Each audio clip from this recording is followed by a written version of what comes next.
ان الحمد للہ والصلاة والسلام على رسول اللہ اما بعد اعوذ باللہ من الشیطان الرجیم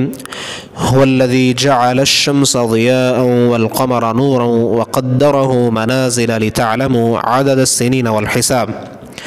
وہی ہے جس نے سورج کو تیز روشنی اور چاند کو نور بنایا اور اس کی منزلیں مقرر کی تاکہ تم سالوں کی گنتی اور حساب معلوم کرو۔ محترم بھائیوں اور بزرگوں، سامعین حضرات، اس وقت لوگوں میں سورج اور چاند کے گرہن ہونے میں مختلف توہمات، مختلف سوچیں، مختلف عقائد اور مختلف باتیں وہ اس پر کرتے ہیں۔ اللہ وحدہ لا شریک نے اور نبی کریم صلی اللہ علیہ وسلم نے ہمیں اس کے متعلق کیا تعلیمات دی ہیں، اس کو ہم دیکھتے ہیں قرآن اور حدیث میں۔ یاد رکھیں، قرآن مجید میں اللہ تعالیٰ نے سورج اور چاند کو پیدا کرنے کے دو مقصد بتائے ہیں، اور وہ دونوں کیا ہیں؟ جعل الشمس ضیاء والقمر نورا، دونوں کو روشنی کا ذریعہ بنایا ہے، اور چاند کے ذریعے ہم وقت کو معلوم کر سکتے ہیں، سالوں کی گنتی کو معلوم کر سکتے ہیں۔ یہ جو توہمات اور جو خیالات اس وقت لوگوں کے اندر ہیں، بالکل یہی توہمات اور یہی خیالات جہالت کے اندر، جاہلیت کے زمانے میں ان لوگوں کے اندر بھی موجود تھے۔ جب صحیح بخاری کی حدیث ہے کہ آپ کے بیٹے ابراہیم کی وفات ہوئی تو لوگوں نے کہا کہ اسی وقت سورج گرہن ہوا۔ لوگوں نے کہا کہ سورج جو ہے وہ ابراہیم کی وفات کی وجہ سے گرہن ہوا ہے، یعنی اس کو بھی غم لگا ہے۔ لوگوں کی وفات پر سورج کو بھی گرہن ہوتا ہے، چاند گرہن ہو جاتا ہے۔ تو نبی صلی اللہ علیہ وسلم اٹھے، آپ نے لوگوں کو نماز پڑھائی، تو حضرت عائشہ رضی اللہ عنہا اس نماز کو بیان فرماتی ہیں کہ آپ نے سورج کے گرہن ہونے پر کس طرح کی نماز پڑھائی۔ فرماتی ہیں فقام فاطال القیام، اللہ کے نبی صلی اللہ علیہ وسلم کھڑے ہوئے، نماز پڑھائی، لمبا قیام کیا۔ ثم رکع فاطال الرکوع، آپ نے رکوع کیا اور رکوع لمبا کیا۔ ثم قام فاطال القیام، پھر رکوع سے کھڑے ہوئے اور لمبا قیام کیا،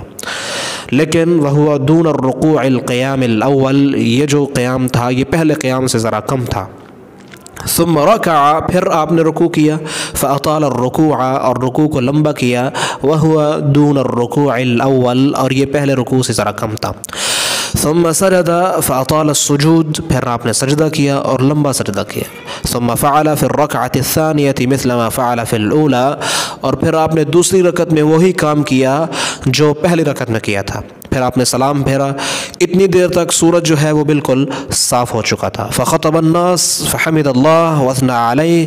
پھر آپ ممبر پر بیٹھے، لوگوں کو خطبہ دیا، اللہ کی تعریف بیان کی، حمد بیان کی، اور لوگوں کی تربیت کی اس کے حوالے سے کہ سورج اور چاند کے گرہن ہونے میں حقیقت کیا ہے۔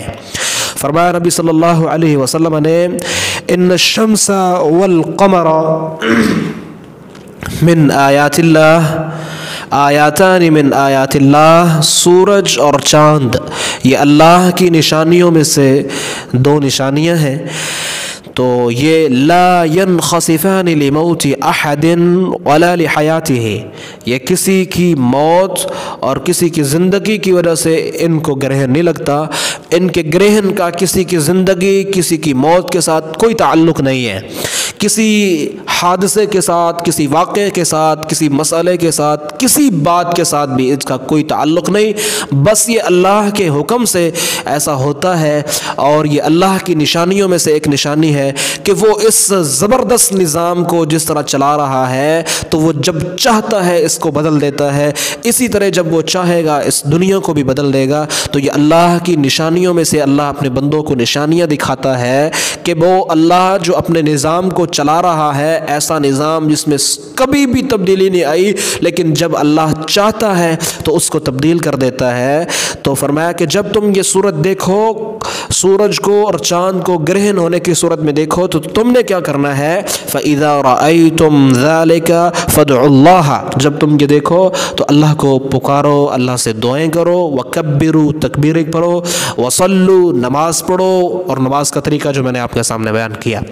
وتصدقوا، اور صدقہ کرو، یعنی اللہ سے ڈر جاؤ، اللہ کی طرف رجوع کرو اور اللہ کے قریب ہو جاؤ، اللہ سے اپنے گناہوں کی معافی مانگو اور اللہ کو یاد کرو اور اپنے گناہوں کو یاد کرو، صدقہ کرو، اور جو کچھ کیا ہے، جو گناہ کیے ہیں، جو اللہ کی نافرمانیاں کی ہیں، ان پر غور کرو، اللہ سے معافی مانگو کہ جو رب اتنے زبردست نظام کو کسی وقت بھی بدل سکتا ہے، وہ اس دنیا کو ختم کر کے اس دنیا کے نظام کو لے جا کے آخرت کے نظام کو کسی وقت بھی لا سکتا ہے۔ تو یہ سورج اور چاند صرف اللہ کی نشانیوں میں سے نشانیاں ہیں، ان کا جو لوگوں کے اندر توہمات، جو خیالات، جو باتیں، جو عقائد ہیں، ان کے ساتھ کوئی تعلق نہیں ہے۔ اللہ سے دعا ہے اللہ سمجھنے، عمل کرنے کی توفیق عطا فرمائے۔ واقول قولی ھذا استغفر اللہ لی ولکم ولسائر المسلمین واستغفروہ انہ هو الغفور الرحیم۔